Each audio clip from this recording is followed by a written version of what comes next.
नमस्कार, आप देख रहे हैं रफ्तार मीडिया। मैं हूं आपके साथ सबिहा। आगे आप मेरे साथ देखेंगे उत्तराखंड से जुड़ी तमाम छोटी बड़ी खबरें विस्तार से, लेकिन सबसे पहले नजर उत्तराखंड हेडलाइंस पर। सदन के तीसरे दिन 3 विधेयक ध्वनिमत से पास। कई मुद्दों को लेकर पक्ष पर गर्म दिखा विपक्ष। सदन से सड़क तक सरकार को घेरने की कोशिश। रिटायर्ड अग्निवीरों को उत्तराखंड सरकार देगी नौकरी। मुख्यमंत्री धामी ने बताया प्लान। केंद्र सरकार की योजना को जमकर सराहा। युवाओं के पूरे होंगे सपने। अग्निवीर योजना के पथ पर चलने से युवाओं का इनकार। पिथौरागढ़, देहरादून समेत कई इलाकों में सड़कों पर उतरे युवा। केंद्र सरकार के खिलाफ प्रदर्शन। राहुल गांधी से ईडी की पूछताछ के विरोध में राजभवन पर गरजे कांग्रेसी। एक सुर में भाजपा के खिलाफ प्रदर्शन। प्रशासन और कार्यकर्ताओं के बीच हुई तीखी झड़प।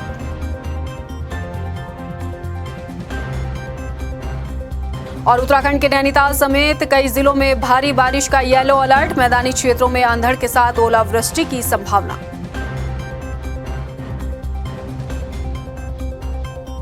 हेडलाइंस के बाद बुलेटिन में सबसे पहले बात करेंगे विधानसभा सत्र की। उत्तराखंड विधानसभा में आज सरकार के 3 विधेयक पेश किए गए और तीनों विधेयक ध्वनि मत से पास हुए। इससे पहले सदन शुरू होते ही विपक्ष सरकार को कई मुद्दों पर एक बार फिर घेरता नजर आया। तीसरे दिन सदन के बाहर कांग्रेस ने नेशनल हेराल्ड मामले और प्रदेश से जुड़े कई मसलों को लेकर गंभीर आरोप भी लगाए, तो सदन के अंदर कांग्रेस विधायक अपने तीखे सवालों से सरकार को घेरते दिखे।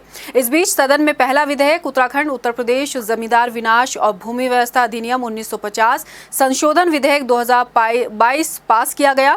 दूसरा विधेयक उत्तराखंड अग्निशमन एवं आपात सेवा, अग्नि निवारण और अग्नि सुरक्षा संशोधन विधेयक 2022 भी पास हुआ। तीसरा लघु सूक्ष्म एवं मध्यम उद्यम मंत्री उत्तराखंड उद्यम एकल खिड़की सुगमता और अनुज्ञापन संशोधन विधेयक पास हुआ। सदन में तीनों विधेयक ध्वनि मत से पास किए गए। जो हमारे विभागवार चर्चाएं हैं वो लगभग 9 विभागों की चर्चाओं को आज हमने पास किया है। और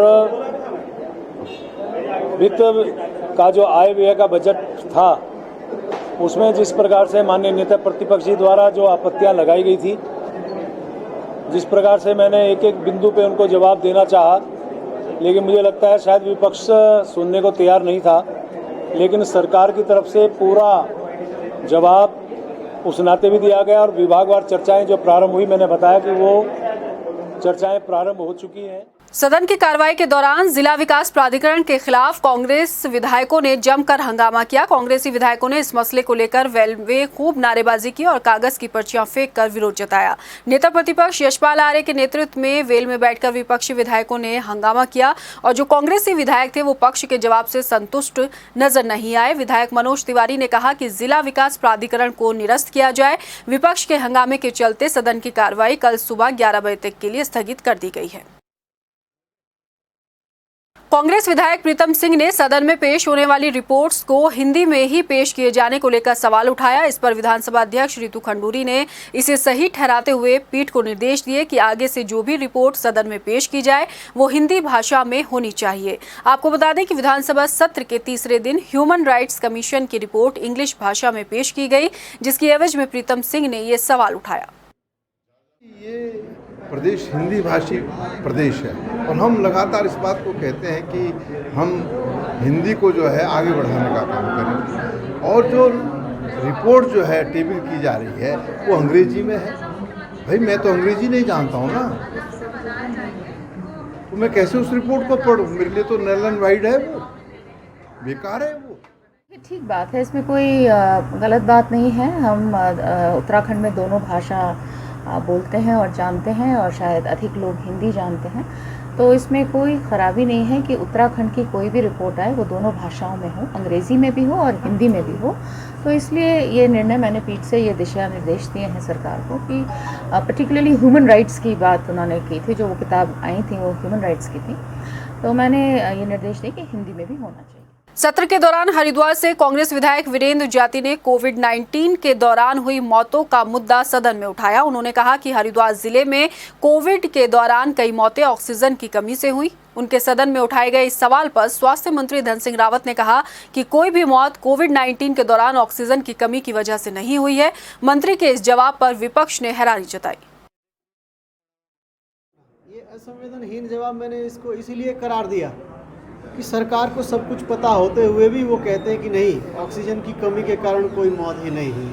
और मैं एक प्रकरण और संज्ञान में लाना चाहता हूँ। इसमें एक रुड़की के निजी अस्पताल में प्रबंधन ने प्रशासन से मांग की कि हमारे पास ऑक्सीजन की कमी है, आप हमें ऑक्सीजन उपलब्ध कराएं। और उस समय उस अस्पताल में बहुत सारे मरीज भर्ती थे जो ऑक्सीजन सुविधा ले रहे थे। और रात को 10 बजे प्रशासन से मांग की गई, ऑक्सीजन की मांग की गई और प्रशासन ने उक्त मांग को गंभीरता से नहीं लिया। सदन की कार्रवाई में सहकारिता विभाग में हुई भर्तियों का मामला भी गूंजा। विपक्ष ने इस मसले को उठाते हुए विभाग में भर्तियों में धांधली मामले की निष्पक्ष जांच की मांग कर कहा कि दोषियों के खिलाफ जांच होनी चाहिए। तो इस मसले पर सहकारिता मंत्री धन सिंह रावत ने कहा कि अगर हरिद्वार में हुई भर्ती मामले में SIT जांच की जरूरत पड़ी तो वो भी कराई जाएगी। देखिए, सहकारिता में जो नियुक्तियां हुई है उसमें अनियमितता हुई है, इसमें कोई संशय को दूर नहीं। हमने कहा कि सरकार इसकी जांच कराए। अब मंत्री जब जवाब देते हैं कहते हैं कि साहब हम सदस्य पे छोड़ देते हैं, तो फिर अगर सदस्य पे छोड़ना सब कुछ तो फिर सरकार किस काम की? हमने कहा भ्रष्टाचार अगर हुआ है जिसको मंत्री जी ने स्वयं स्वीकार किया उसकी जांच होनी चाहिए। उन्होंने कहा हम SIT जांच करेंगे, हम स्वागत करेंगे। विधानसभा का बजट सत्र 20 जून की बजाय अब 17 जून को अनिश्चितकाल के लिए स्थगित कर दिया जाएगा। इस बात की पुष्टि विधानसभा अध्यक्ष रितु खंडूरी ने की। रितु खंडूरी ने कहा कि सत्र को चलाने के लिए बिजनेस जरूरी होता है, जो कि है नहीं। आपको बता दें कि पहले गैरसैंण की जगह देहरादून में बजट सत्र आहूत होने की बात सामने आई और इसके बाद कार्य मंत्रणा समिति की बैठक में सत्र की अवधि घटाने की बात हुई, जिसको लेकर विपक्ष के विधायकों ने विरोध जताया था। कार्य मंत्रणा की बैठक जब 14 जून को हुई तो उस दिन ये आम सहमति बन गई थी कि सदन जो है 20 तारीख तक चलेगा। लेकिन अभी जब कार्य मंत्रणा की बैठक हुई, उस कार्य मंत्रणा की बैठक में जिस तरीके से सरकार अडिग है और चाहती है कि कल जो है सत्र का अवसान हो जाए, तो हमने कार्य मंत्रणा में इस बात का विरोध किया कि भाई जो सत्र की अवधि है वो निश्चित रूप से जो है 20 तक होनी चाहिए। कार्य मंत्रणा की बैठक हुई है, उसमें आज तक का हमारा निर्णय हो गया था, तो कल तक ही अब सत्र रहेगा और बजट पे चर्चा जैसे आज भी जारी रहेगी। कहते हैं लंबी अवधि होनी चाहिए, लेकिन उस लंबी अवधि के लिए हमारे पास बिजनेस होना चाहिए ना। बिजनेस नहीं, अगर हमारे पास काम नहीं है तो संसद क्यों की चलाना है और मुझे ये बताना है कि हमने 10 दिन चलाया या 15 दिन, लॉजिकल नहीं है। अग्निपथ योजना को लेकर मुख्यमंत्री पुष्कर सिंह धामी ने प्रधानमंत्री नरेंद्र मोदी का आभार जताया है। सीएम धामी ने आयोजित प्रेस कॉन्फ्रेंस में कहा कि अग्निवीर योजना लागू होने से प्रदेश के युवाओं के सपने साकार होंगे। उन्होंने केंद्र की अग्निवीर योजना की प्रशंसा करते हुए कहा कि इससे सेना में जाने के प्रति युवाओं में राष्ट्रभक्ति भी जागृत होगी। मुख्यमंत्री ने कहा कि प्रदेश के हर परिवार में कोई न कोई सेना से जुड़ा है, ऐसे में इस योजना के आने से प्रदेश की जनता को लाभ होगा। इस योजना के बारे में भी सीएम ने जानकारियां साझा की। तो जिस अग्निवीर योजना को लाने से और इस योजना के प्रारंभ करने से मैं उत्तराखंड की 1.25 करोड़ देवतुल्य जनता की ओर से माननीय प्रधानमंत्री जी का आभार प्रकट करता हूं और मैं एक सैनिक पुत्र होने के नाते भी माननीय प्रधानमंत्री जी का जो निर्णय है, मैं स्वयं को इससे गौरवान्वित महसूस कर रहा हूं और मुख्य सेवक के रूप में मुझे इस योजना को उत्तराखंड में लागू करने का भी अवसर प्राप्त होगा। एक तरफ अग्निवीर योजना की प्रशंसा करते हुए धामी सरकार केंद्र का आभार जता रही है, तो दूसरी तरफ उत्तराखंड युवा अग्निवीर के पथ पर चलने से इनकार कर रहे हैं। प्रदेश के कई इलाकों से विरोध की तस्वीरें भी सामने आ रही हैं। आप देख सकते हैं इन तस्वीरों में हम आपको दिखा रहे हैं। पहली तस्वीर चंपावत की है, दूसरी खटीमा की, जहां पर अग्निवीर योजना के विरोध में सड़कों पर उतरे युवाओं ने केंद्र सरकार के खिलाफ प्रदर्शन किया है। पिथौरागढ़ में अग्निपथ योजना के विरोध में युवाओं का हुजूम उमड़ा। सड़कों पर युवा प्रदर्शन करते दिखाई दिए गए। है। युवाओं का कहना है कि योजना में काफी खामियां हैं, इसलिए इसको वापस लिया जाए। इनमें कई युवा ऐसे भी शामिल रहे जो फिजिकल टेस्ट पास कर अब लिखित परीक्षा की तैयारी कर रहे हैं। इस बारे में युवाओं ने जिलाधिकारी को ज्ञापन भी सौंपा। तो वहीं देहरादून में योजना के विरोध में प्रदर्शन देखने को मिला।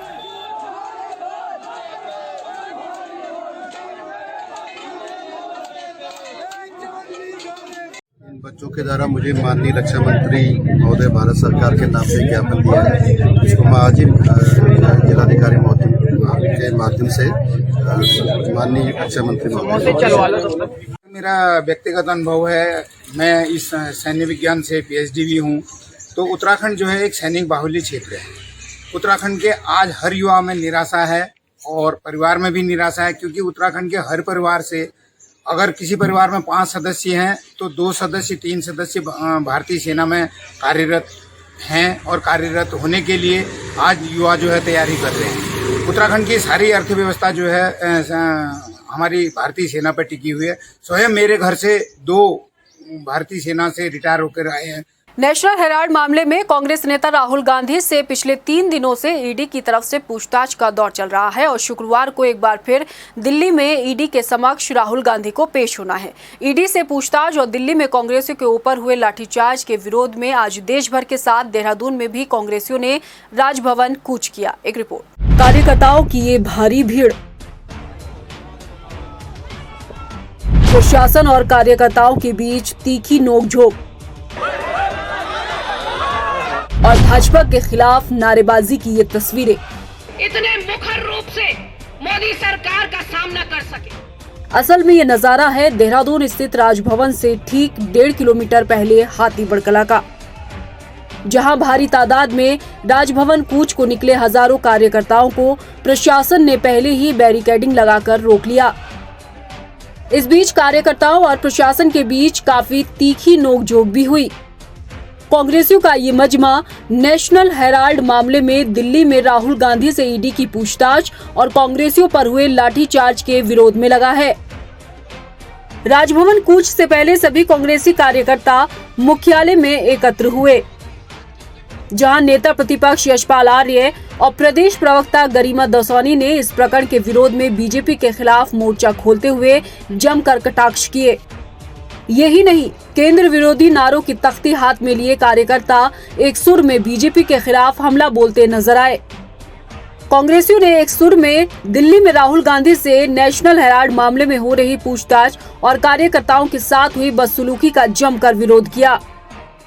इतने मुखर रूप से मोदी सरकार का सामना कर सके, वो 2 लोग हैं, राहुल गांधी और प्रियंका गांधी। हमारे नेता राहुल गांधी की गलती ये है कि उन्होंने युवाओं के रोजगार की बात उठाई है, उन्होंने किसानों के अधिकार की बात उठाई है, उन्होंने देश में बढ़ती महंगाई पर बात उठाई है, उन्होंने देश से लगातार बाहर जाते हुए हिंदुस्तानी व्यापारियों की बात उठाई है। तो आज ईडी के माध्यम से राहुल गांधी की आवाज को दबाने की कोशिश की जा रही है। हमारे दिल्ली के कांग्रेस के कार्यालय में अंदर घुसकर दिल्ली पुलिस ने जो आज निर्मम हमारे लोगों पर, नेताओं पर लाठी बरसाई है, वो निंदनीय है। भारतीय जनता पार्टी इस देश से लोकतंत्र को खत्म करना चाहती है। हाल ही के सालों में नेशनल हेराल्ड विवाद बड़े राजनीतिक मामलों में शामिल हो चुका है। नेशनल हेराल्ड मामले में 3 दिन से राहुल गांधी से पूछताछ चल रही है, तो शुक्रवार को एक बार फिर राहुल को ईडी के समक्ष पेश होना है। इस बीच कांग्रेसियों की तरफ से केंद्र सरकार पर तानाशाह रवैया अपनाने के भी खूब आरोप लग रहे हैं। ऐसे में देश भर में कांग्रेसियों की तरफ से बढ़ते दबाव का क्या असर देखने को मिलेगा, ये देखना बाकी है। कांग्रेस पार्टी राजभवन की ओर कूच कर रही है, पूरे कार्यकर्ताओं के साथ, पूरे आक्रोश के साथ अभी राजभवन की ओर जा रहे हैं। और कांग्रेस के जो प्रदेश अध्यक्ष, तेज तर्रार ऊर्जावान प्रदेश अध्यक्ष करण मारा हमारे साथ मौजूद हैं। जिस तरह से कल दिल्ली के अंदर लाठीचार्ज की गई कांग्रेसी कार्यकर्ताओं पर कांग्रेस भवन में, किस तरह से देखते हैं? देखिए, लोकतंत्र की हत्या है, ऐसा तो अंग्रेजों ने भी नहीं किया। राष्ट्रीय पार्टी के कार्यालय के अंदर घुस के महिलाओं के संग, बुजुर्गों के संग बदतमीजी की गई है, एक कार्यालय के अंदर तोड़फोड़ करी गई है। ये अपने आप में लोकतंत्र की हत्या है।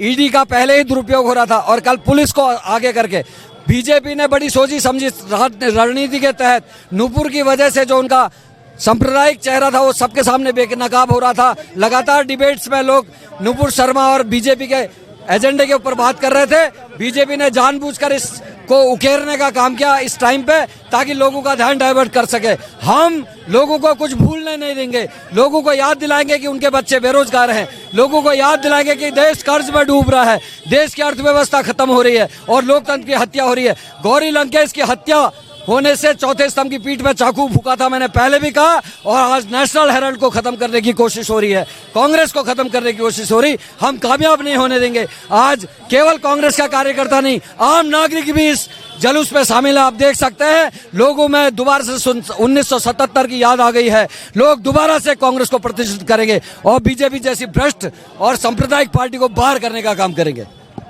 कांग्रेस के प्रदेश अध्यक्ष करण महरा हमारे साथ हैं। उन्होंने साफ तौर पर कहा है कि जिस तरह से भारतीय जनता पार्टी लोकतंत्र के चौथे स्तंभ की पीठ में छुरा घोंपने का काम कर रही है, हम बिल्कुल भी यह बर्दाश्त नहीं करेंगे। आज लोकतंत्र खतरे में है, ये कहना कांग्रेस पार्टी का है। और अब जब कांग्रेस पार्टी के ऊपर तमाम आरोप लगाए जाएंगे, उसका पूरा मजबूती के साथ कांग्रेस पार्टी जवाब देने का काम करेगी। कैमरा पर्सन अरविंद के साथ हितेश त्यागी, रफ्तार मीडिया, देहरादून। खबरों में बढ़ेंगे आगे। चंपावत के नघान ग्राम सभा में बनाए जा रहे अमृत सरोवर का सांसद अजय टमटा ने शुभारंभ किया। ये अमृत सरोवर 3 महीने में बनकर तैयार हो जाएगा। सांसद अजय टमटा ने कहा कि प्रधानमंत्री के विजन के मुताबिक हर जिले में 75 अमृत सरोवर बनाए जा रहे हैं। इन सरोवरों के निर्माण से जहां एक तरफ यहां के जल स्रोत पुनर्जीवित होंगे, वहीं लोगों को उनकी जरूरत के हिसाब से पानी भी मिलेगा। क्योंकि जिस प्रकार से माननीय प्रधानमंत्री जी के विजन के अनुसार हर जिले के अंदर 75वें वर्ष के अंतर्गत अमृत सरोवर के रूप में 75 अमृत सरोवर बनने हैं। आज नधान में ये अमृत सरोवर की शुरुआत हुई है और मैं यहाँ के प्रधान जी को और इस गांव के लोगों को बहुत बधाई देता हूँ, बहुत शुभकामनाएं देता हूँ कि उनका गांव चयनित हुआ और उनके पास ये संभावनाएं भी थी। और मुझे लगता है कि इसके जल के रिचार्ज के कारण से बहुत सारे नीचे के गाँव को बहुत फायदा होगा। ऊपर में भी आवश्यकता पड़ेगी तो लिफ्ट योजनाओं का भी जाना हो सकता है। दिनेशपुर में वन कर्मियों पर हमला करने वाले खनन माफिया को पुलिस ने गिरफ्तार कर लिया है। दरअसल कुछ दिन पहले अवैध खनन की ट्रैक्टर ट्रॉली रोकते समय वनकर्मी के साथ मारपीट कर खनन माफिया हमला कर फरार हो गए थे, जिसके बाद से ही आरोपी की तलाश की जा रही थी। तिलपुरी खुला के पास में वन विभाग के जो हमारे बीट अधिकारी थे, उनके साथ कुछ लोगों ने मारपीट करी थी और सरकारी कार्य में बाधा पहुंच रही थी। उस संबंध में मुकदमा कायम किया गया था, जिसमें एक नामजद मुकदमा मुलजिम रजा उसको आज गिरफ्तार किया गया और बाद उसको गिरफ्तारी की मांग ने पेश की। केदारनाथ आपदा की त्रासदी को आज 9 साल गुजर गए, मगर हर साल 16 जून आते ही लोग जो हैं वो आपदा को याद कर सिहर उठते हैं। आपदा के बाद इन 9 सालों में केदारपुरी का स्वरूप कितना बदला है, ये आपको हम दिखाएंगे अपनी इस स्पेशल रिपोर्ट में। केदारनाथ आपदा को गुजरे 9 साल, आज भी आपदा को याद कर सिहर उठते हैं लोग। 2013 की त्रासदी में आई थी भारी तबाही। आपदा के बाद बदला केदारनाथ का स्वरूप। पीएम मोदी के ड्रीम प्रोजेक्ट के तहत सवरी केदारपुरी। हर साल जून की 16 तारीख आते ही लोग 2013 में आई भयानक त्रासदी को याद कर सिहर उठते हैं। 2013 में 16-17 जून को केदारनाथ धाम में आई आपदा के खौफनाक मंजर को लोग इतने सालों में भी अपने दिलो दिमाग से नहीं निकाल पाए हैं। साल 2013 में आई केदारनाथ आपदा में 4000 से ज्यादा लोग काल के गाल में समा गए थे, तो 5000 से ज्यादा लापता लोगों का आज तक कोई सुराग नहीं लग पाया है। कुदरत की इस तबाही में केदारनाथ में तहस नहस हुआ सब कुछ संवारना इतना आसान नहीं था। तब ये अनुमान लगाना बहुत मुश्किल था कि केदारनाथ यात्रा अब दोबारा शुरू हो भी पाएगी या नहीं। आपदा के बाद से केदारनाथ में पुनर्निर्माण कार्यों को लेकर प्रधानमंत्री नरेंद्र मोदी की दिलचस्पी और केंद्र के सहयोग से केदारपुरी का स्वरूप आज पूरी तरीके से बदल गया है। पीएम मोदी के ड्रीम प्रोजेक्ट के तहत दिन ब दिन केदारपुरी संवर रही है। पहले चरण के पुनर्निर्माण कार्यों के तहत 95% काम पूरे हो चुके हैं। आपदा के बाद से केदारनाथ में हेली सेवा को लेकर बढ़ता क्रेज भी खूब देखा गया। आपदा के बाद सुरक्षा को तवज्जो देते हुए केदारनाथ मंदिर के ठीक पीछे 390 मीटर की सुरक्षा दीवार का निर्माण कराया गया, तो गरुड़ चट्टी को केदारनाथ धाम से भी जोड़ा गया। यही नहीं, तीर्थ पुरोहितों के रहने के लिए घरों को दोबारा बनाया गया। इसके साथ ही स्वास्थ्य सेवाओं में भी विस्तार करने का काम केदारपुरी में हुआ है। केदारपुरी के सवरे रूप और बाबा केदार के दर्शनों के लिए लोग साल दर साल यहाँ पहुँच रहे हैं और ये ग्राफ बढ़ने पर ही है।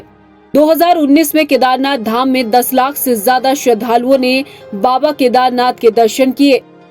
इसके बाद 2 साल तक कोरोना महामारी के चलते चार धाम यात्रा ठप पड़ी रही। साल 2022 में 3 मई से शुरू हुई चार धाम यात्रा के तहत 6 मई को बाबा के कपाट श्रद्धालुओं के लिए खोले गए और पहले ही दिन 22,000 श्रद्धालु केदारनाथ धाम पहुंचे और अब तक करीब 7 लाख के आसपास श्रद्धालु अकेले केदारनाथ धाम के दर्शन कर चुके हैं और अभी तो चार धाम यात्रा में अक्टूबर तक का वक्त बाकी है। ऐसे में केदारनाथ धाम में श्रद्धालुओं के पहुंचने के रेले में और इजाफा देखने को मिलेगा। रफ्तार मीडिया के लिए देहरादून से ब्यूरो रिपोर्ट। और अब बात करेंगे मौसम की। लंबे वक्त से गर्मी से बिलबिलाए लोगों को बदले मौसम से राहत मिली है। मौसम विभाग की तरफ से 17 जून तक प्रदेश में भारी बारिश के साथ ओलावृष्टि की संभावना जताई गई है। लंबे वक्त से सूरज की तपिश और गर्मी से बेहाल लोगों को कल रात बदले मौसम के मिजाज ने राहत दी है। बुधवार देर शाम देहरादून में हुई झमाझम बारिश से उमस भरी गर्मी से लोगों को निजात मिली। हालांकि देहरादून समेत तमाम इलाकों में बदले मौसम का मिजाज आज दिन भर भी दिखाई दिया। रुक रुक कर हो रही बारिश से तापमान में पहले के मुकाबले गिरावट दर्ज की गई है। मौसम विज्ञान केंद्र ने आज और कल देहरादून, नैनीताल समेत कई जिलों में भारी बारिश का पूर्वानुमान जताया है। इसके लिए येलो अलर्ट भी जारी हुआ है। वहीं मैदानी इलाकों में 60 से 70 किलोमीटर प्रति घंटे की रफ्तार से अंधड़ चलने की चेतावनी भी मौसम विभाग की तरफ से जारी की गई है। तो मैं कहूँगा कि और जो डिस्ट्रिक्ट्स है उसमें भी अच्छी रेन मिलेगी, मॉडरेट रेंस मिलेंगी। तो जो अभी तक टेम्परेचर्स बहुत ज़्यादा चल रहे थे, सामान्य से 4-5 डिग्री तक ऊपर थे, पिछले 15 दिन करीब ऐसे हो गए थे, तो इससे बिल्कुल अब जो है राहत मिलेगी और जो तापमान है वो तेज़ी से गिरेंगे और सामान्य के आसपास हो अगले 1-2 दिन में आप देखेंगे कि वो आ जाएंगे। उसके बाद भी जो बारिश का सिलसिला है, हल्की मध्यम बारिश जो अनेक जगहों तक में वो चलती रहेगी। काफी वक्त से उमस और सूरज की तपिश से बेहाल लोगों को गर्मी से राहत तो मिली है, लेकिन प्रदेश के कई जिलों में अगले 2 दिन भारी बारिश को लेकर येलो अलर्ट भी जारी किया गया है। लिहाजा चारधाम यात्रा भी उत्तराखंड में पीक पर है। ऐसे में यात्रा पर आने वाले तीर्थयात्रियों से अपील है कि मौसम का अपडेट लेकर ही यात्रा पर निकलें, क्योंकि अब अगले कुछ दिन मौसम का बिगड़ा मिजाज यूं ही देखने को मिलेगा। रफ्तार मीडिया के लिए देहरादून से ब्यूरो रिपोर्ट। इस बुलेटिन में इतना ही। मुझे दीजिए इजाजत, लेकिन जाने से पहले एक नजर हेडलाइंस पर। नमस्कार। सदन के तीसरे दिन 3 विधेयक ध्वनिमत से पास। कई मुद्दों को लेकर पक्ष पर गर्म दिखा विपक्ष। सदन से सड़क तक सरकार को घेरने की कोशिश। रिटायर्ड अग्निवीरों को उत्तराखंड सरकार देगी नौकरी। मुख्यमंत्री धामी ने बताया प्लान। केंद्र सरकार की योजना को जमकर सराहा। युवाओं के पूरे होंगे सपने। अग्निवीर योजना के पथ पर चलने से युवाओं का इनकार। पिथौरागढ़, देहरादून समेत कई इलाकों में सड़कों पर उतरे युवा। केंद्र सरकार के खिलाफ प्रदर्शन। राहुल गांधी से ईडी की पूछताछ के विरोध में राजभवन पर गरजे कांग्रेसी। एक सुर में भाजपा के खिलाफ प्रदर्शन। प्रशासन और कार्यकर्ताओं के बीच हुई तीखी झड़प।